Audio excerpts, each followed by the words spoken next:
हम चारों दोस्त असाधारण अनोखी क्षमता वाले हैं।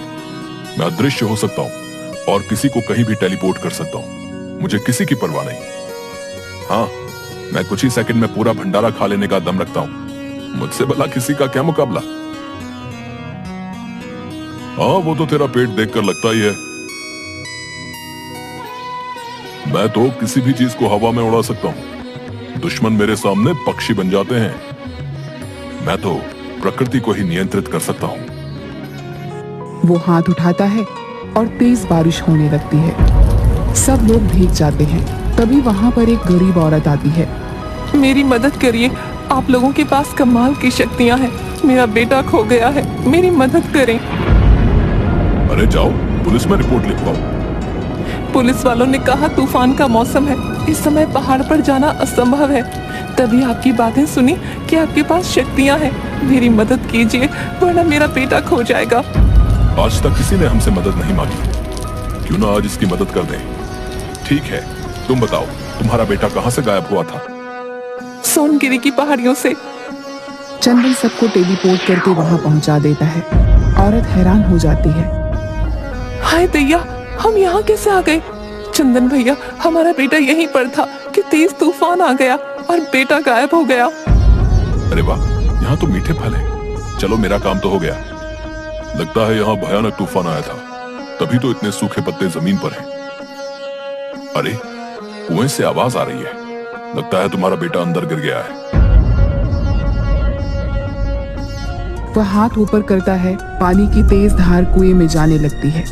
ऊपर तक पानी भर जाता है और औरत का बेटा बाहर आ जाता है। पहली बार ये बात पता लगने पर गांव में उनकी बहुत बड़ाई होती है, बहुत इज्जत होती है। चारों पहली बार मिली इज्जत से इतना ज्यादा खुश होते हैं, इतने ज्यादा प्रभावित होते हैं कि वे आपस में प्रण करते हैं। हम आज से अपनी शक्तियों का इस्तेमाल सबकी मदद के लिए करेंगे और समाज की सेवा में लगाएंगे। एक दिन वह सभी गांव में लगे मेले का आनंद ले रहे होते हैं।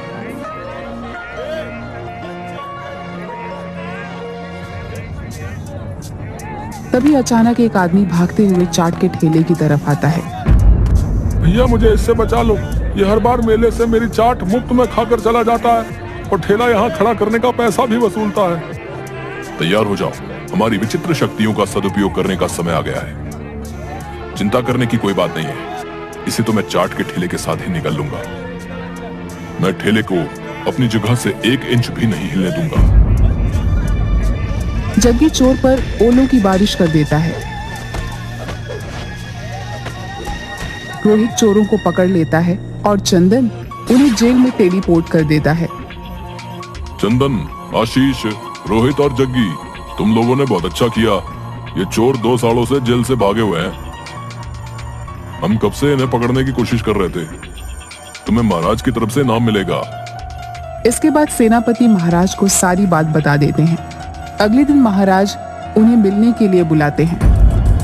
तुम चारों मित्रों के पास जादुई क्षमता है। अगर तुम इन्हें बुद्धिमानी से इस्तेमाल करोगे तो हमारे राज्य पर कभी कोई दुश्मन युद्ध नहीं कर पाएगा। लेकिन याद रखना, अगर तुम कोई गड़बड़ करते हो तो इस पूरे देश को खत्म होने में भी समय नहीं लगेगा। महाराज, आप बिल्कुल भी चिंता ना करें। हम कभी भी अपनी शक्तियों का उपयोग गलत काम के लिए नहीं करेंगे। हम देश की सुरक्षा के लिए अपनी शक्तियों का उपयोग करेंगे। हम हर काम सोच समझकर और मिलकर करेंगे और मिलकर खाएंगे भी। सब हंसने लगते हैं। इसी तरह कुछ दिन बीत जाते हैं। एक दिन जब राज दरबार में महाराज सबके साथ मंत्री बैठक में बैठे होते हैं, तभी वहाँ एक जादूगर आता है। अरे वाह, यहाँ बातें चल रही हैं। जरा हमें भी तो बताओ, क्या बातें हो रही हैं? कौन हो तुम? तुम सबकी मौत। चले जाओ यहाँ से, समझ गए दुष्ट व्यक्ति? मैं जाऊंगा, बिल्कुल जाऊंगा, लेकिन तुम्हारे प्यारे महाराज को लेके। ये सब तुम क्यों कर रहे हो? हम तो तुम्हें जानते तक नहीं। अरे, तो इसमें क्या बड़ी बात है? लो, मैं अभी बता देता हूँ। मैं हूँ जादूगर विनाशक। तुम चाहे जो कोई भी हो, हमारे पीछे क्यों पड़े हो? हम तो तुम्हें जानते तक नहीं। तुम बड़े लोगों के लिए कितना आसान होता है ना सब कुछ भूल जाना। जब मैं छोटा था तब तुम्हारे इन्हीं प्यारे महाराज ने खेलते खेलते एक तीर चलाया था जो जाके सीधे मेरे पिताजी को लगा था। सिर्फ इस राजा की उस हरकत की वजह से मैंने अपने पिताजी को खो दिया था। और तुम लोगों को देखो, तुम्हें तो याद तक नहीं होगा कि तुमसे ऐसा कुछ भी हुआ होगा। क्यों? सही कहा ना। आज से लेकर अपनी मृत्यु तक तू भी अपनों के लिए तरसेगा। जैसे मैं अपनों के लिए तरसा, वैसे ही तू भी तरसेगा। देखो, मुझे इस बारे में कोई जानकारी नहीं है, लेकिन अगर यह सब मेरी वजह से हुआ है तो मैं तुमसे दिल से माफी मांगता हूं। वाह, माफी मांगकर बचना चाहते हो? ये जो तुम अपने लोगों के बीच महान बनने का नाटक कर रहे हो, बंद करो इसे, समझे? तुम्हें क्या लगता है मैं इतनी दूर और इतने सालों बाद तुम्हारी माफी के लिए आया हूं? तो क्या चाहते हो तुम? तुम्हारी मौत।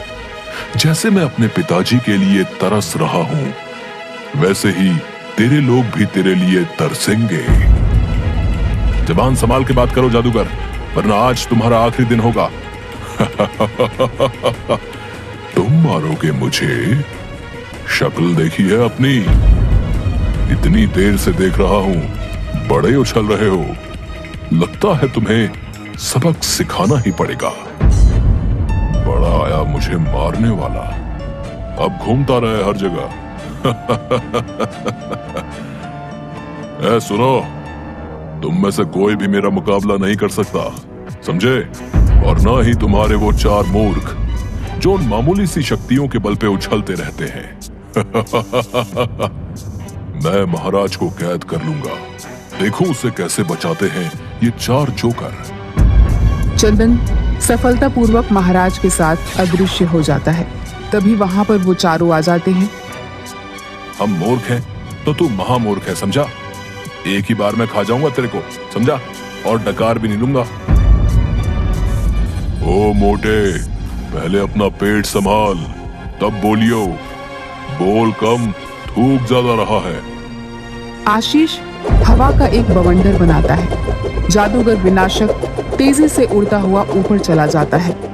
मेरे प्यारे प्रजावासियों, ये चारों हमारे देश के रक्षक हैं, जो हर दिशा से हमारे देश की रक्षा करेंगे। अब आप सुख की नींद सो सकते हैं। अब विनाशक हमारे देश में तबाही नहीं मचा सकता। चारों तरफ खुशी और तालियों की लहर दौड़ पड़ती है। सभी अपने अपने घर चले जाते हैं। रात को महाराज को अपने कमरे में एक दर्पण दिखाई देता है। ये दर्पण, ये कहां से आ गया? महाराज, ये मैं हूं। लो, मैंने तुम्हें कैद कर लिया। वह महाराज को अपनी जादुई शक्तियों से बनाए गए जादुई बुलबुले में फंसा देता है। मुझे इस बुलबुले से मुक्त होना है। मुझे बाहर निकालो, मुझे बाहर निकालो। मैं तुम्हें लेकर जा रहा हूं। देखूं तुम्हें तुम्हारे रक्षक कैसे ढूंढते हैं। पूरे शहर में यह बात फैल जाती है कि महाराज सुमेर सिंह जादूगर द्वारा अपहरण कर लिए गए हैं। यह खबर चंदन, रोहित, आशीष, जग्गी के पास भी पहुंचती है। ऐसा लगता है कि जादूगर ने राजा को किसी गुप्त जगह में रखा हुआ है, तभी तो अभी तक सैनिक भी महाराज का पता नहीं लगा पाए। मुझे लगता है कि उनका पता उनके महल से ही मिलेगा। हमें देर नहीं करनी चाहिए दोस्तों, चलो महल चलते हैं। चंदन, पहले हमें महल पहुंचा दो। चंदन उन्हें अपनी टेलीपोर्ट करने की शक्ति से सीधे महल में पहुंचा देता है। हे भगवान, आज सुबह मैंने काजू बादाम वाला दूध नहीं पिया, इसलिए मेरी शक्ति थोड़ी कम हो गई है। हम लोग गलत कमरे में टेलीपोर्ट हो गए हैं। इसके बाद वो चारों महाराज के कमरे में पहुंचते हैं। यहाँ तो सब सामान्य लग रहा है, लेकिन चंदन, अगर सब सामान्य है तो महाराज कैसे गायब हो गए? सैनिक, कल रात महाराज से मिलने रात को कोई आया था क्या? नहीं रोहित जी, कल रात मैं ही पहरा दे रहा था। महाराज के कमरे में जाने के बाद यहाँ कोई नहीं आया। ठीक है, तुम जा सकते हो।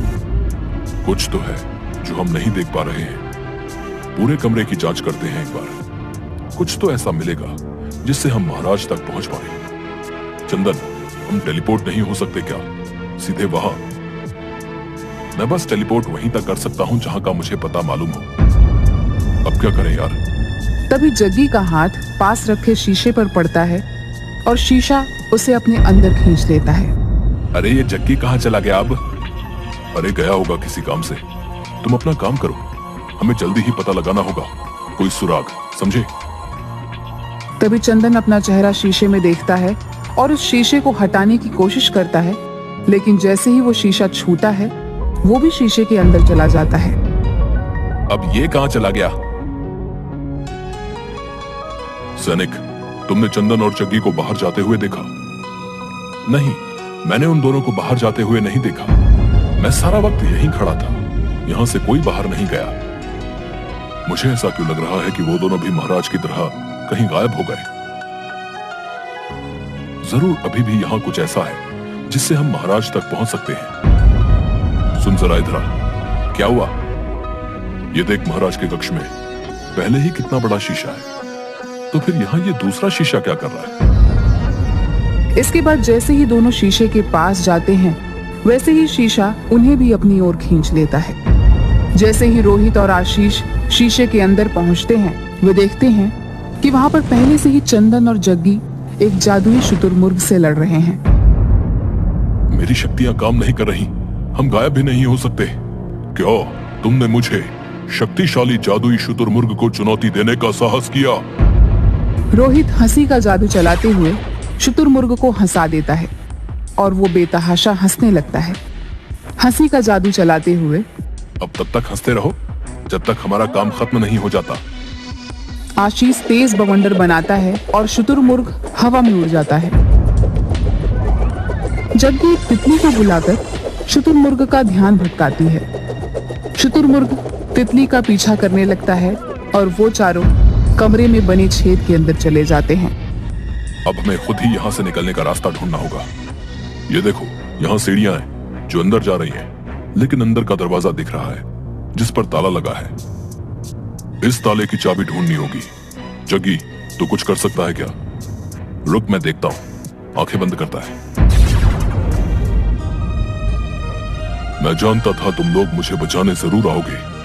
तुम लोगों ने मुझे ढूंढ लिया। मुझे जल्दी से जल्दी यहाँ से ले चलो। महाराज, खाना ना खाने के कारण चंदन की शक्तियां कम हो गई हैं। वो हमें यहाँ से ना ही टेलीपोर्ट कर सकता है, ना ही गायब। चिंता की कोई जरूरत नहीं है। जादूगर ने मुझे खाने के लिए ये फल दिए हैं। चंदन, इसे खा लो। अब मैं ठीक हूं। महाराज को बुलबुले से निकालना होगा।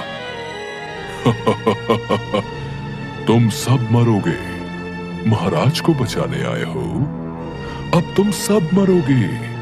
मैं तुम सबको खत्म कर दूंगा। जादूगर उन सभी को एक बुलबुले के अंदर कैद कर देता है। देखो तो सही, कौन आया है बचाने। मगर मुझे ये समझ नहीं आ रहा है, जो खुद फंसे हों वो किसी और को क्या बचाएंगे। और हंसने लगता है। तभी जग्गी वहीं नीचे पड़ा हुआ शुतुरमुर्ग का पंख हवा में उड़ाकर अपने बुलबुले की ओर खींचता है। जादुई होने के कारण बुलबुला फट जाता है। जग्गी सारे बेलों से जादूगर को जकड़ लेता है और उसे बंदी बना देता है। रोहित अपने जादू से जादूगर को हंसने पर मजबूर कर देता है। जादूगर हंसते हुए पागल हो जाता है। छोड़ दो उसे। इसने जो भी किया अपने पिता का बदला लेने के लिए, और ये जो कुछ भी हुआ है वो मेरी ही गलती का परिणाम है। वो सब अपनी शक्तियों को रोक देते हैं और इसके बाद राजा जादूगर के पैरों के पास जाकर झुक जाता है। जादूगर, मुझे माफ कर दो जादूगर। मैं जानता हूँ मेरे किए की कोई माफी नहीं है, लेकिन मैं अपनी तरफ से तुमसे माफी मांगना चाहता हूँ। मुझे माफ कर दो। तुम चाहते तो मुझे मार सकते थे, लेकिन तुम इतना कुछ होने के बाद भी मेरे सामने झुके हो। मैं माफ करता हूँ। जाओ, अपने घर लौट जाओ। इसके बाद जादूगर मुड़ जाता है। राजा उसके कंधे पे हाथ रखता है। इसके बाद जादूगर मुड़कर राजा को देखता है। आज से तुम्हारा जब भी मन करे तुम हमारे राजमहल में आ सकते हो। हमारे महल के दरवाजे तुम्हारे लिए हमेशा खुले रहेंगे। मैं तुम्हारे व्यवहार से खुश हुआ राजन। अब मैं चलता हूँ। चलिए, घर पर सब हमारा इंतजार कर रहे होंगे। चलो, कब से बढ़िया खाना नहीं खाया। आज राजमहल में मेरी तरफ से दावत होगी। जितना मन करे उतना खाना, समझ गए? ये मेरी तरफ से तुम्हारे लिए। सब हंसते हुए चंदन सबको टेलीपोर्ट करके घर पहुंचा देता है। अरे वाह वाह, आखिरकार हम अपने घर आ ही गए। महाराज, आप लौट आए। तुम चारों ने तो कमाल कर दिया। हम और ये राज्य तुम्हारा ये एहसान कभी नहीं भूलेंगे। हाँ, सच कहा तुमने। हमारी जान बचा के तुम सब ने हमें तुम्हारा ऋणी बना दिया है। हम बहुत खुशकिस्मत हैं कि हमें तुम्हारे जैसी प्रजा का राजा बनने का सौभाग्य मिला। तुम चाहते तो अपनी शक्तियों का गलत इस्तेमाल भी कर सकते थे, लेकिन फिर भी तुमने सच्चाई का रास्ता चुना। हमें गर्व है तुम पर। महाराज, ये तो हमारा फर्ज है और हम कभी नहीं चाहेंगे कि लोग हमें एक बुरे इंसान के रूप में जाने, क्योंकि हम एक चैन की जिंदगी जीना चाहते हैं। किसी भी ऐसे डर में नहीं रहना चाहते जिसमें हर वक्त पकड़े जाने का भय हो। हाँ महाराज, डर डर के जीने से अच्छा सुकून की मौत मर जाना बेहतर होगा। महाराज, हम चारों हमेशा आपके साथ रहेंगे। अब मैं क्या कहूं, सब तो तुम तीनों ने कह दिया। लेकिन महाराज, मैं फिर भी कुछ ना कुछ जरूर कहूंगा। इन तीनों ने जो कुछ भी कहा, मैं उन सभी बातों से सहमत हूं और मैं कहना चाहता हूं कि हम हमेशा आपके साथ हैं महाराज, चाहे वो सुख हो या दुख। मुझे ये सब सुन के बहुत खुशी हुई। चलो, अब दावत खाने नहीं चलना, बड़ी भूख लगी है। शाम के वक्त सब लोग दावत खाने लगते हैं। महाराज के वापस लौटने की खुशी में उत्सव मनाया जाता है। जग्गी पूरे राजमहल के ऊपर फूलों की वर्षा करवा देता है। ये हमारी आज की जीत के लिए